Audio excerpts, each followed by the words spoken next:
Polisi tampan ini mengendarai sepeda motornya dengan keren, bro.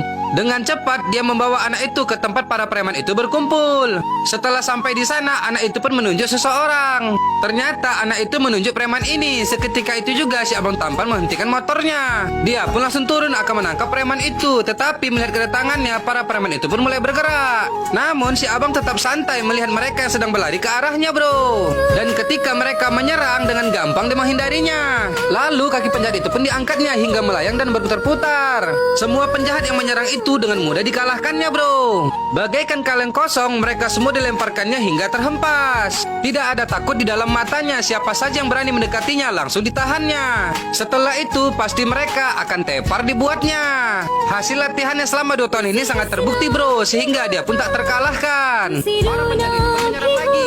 Namun jurus pukulan bayangan yang kuajarkan pun dikeluarkannya. Secara bertubi-tubi tubuh para penjahat itu habis dilibasnya, bro. Sehingga penjahat ini pun melongo melihat si abang tampan berhasil menumbangkan semua anak buahnya.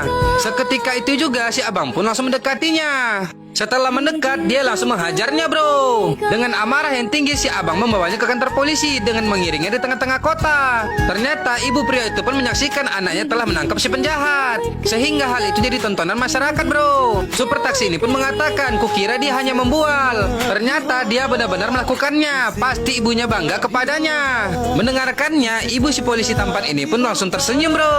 Akan tetapi tidak dengan si guru bos penjahat ini. Dia sangat kesal, bro, karena orang yang pernah dikalahkannya dulu sekarang menjadi seorang polisi. Dan polisi itu berani menantangnya serta menangkap anggotanya. Dia pun jadi marah. Akan tetapi tiba-tiba si polisi tampan itu mendatangi rumahnya, bro. Mereka semua pun sangat terkejut melihat kedatangannya. Dengan tatapan yang sinis, penjahat itu pun menatap si abang tampan yang semakin mendekatinya. Kemudian setelah sampai tanpa rasa takut, si polisi tampan itu pun langsung turun dari motornya dan berjalan mendekati penjahat ini dengan gagahnya, bro. Kemudian dengan santainya dia mengatakan, kubiarkan kau duduk tenang sekarang, karena aku sedang menunggu laporan buatmu. Kalau sudah ada, kau pun langsung kugiring, katanya sambil tertawa, bro. Penjahat itu pun hanya terdiam mendengarkannya. Lalu si abang mengatakan lagi, kudengar kau tak bisa tidur dengan tenang setelah aku menangkap anggotamu, sehingga wajahmu pucat dan matamu pun memerah.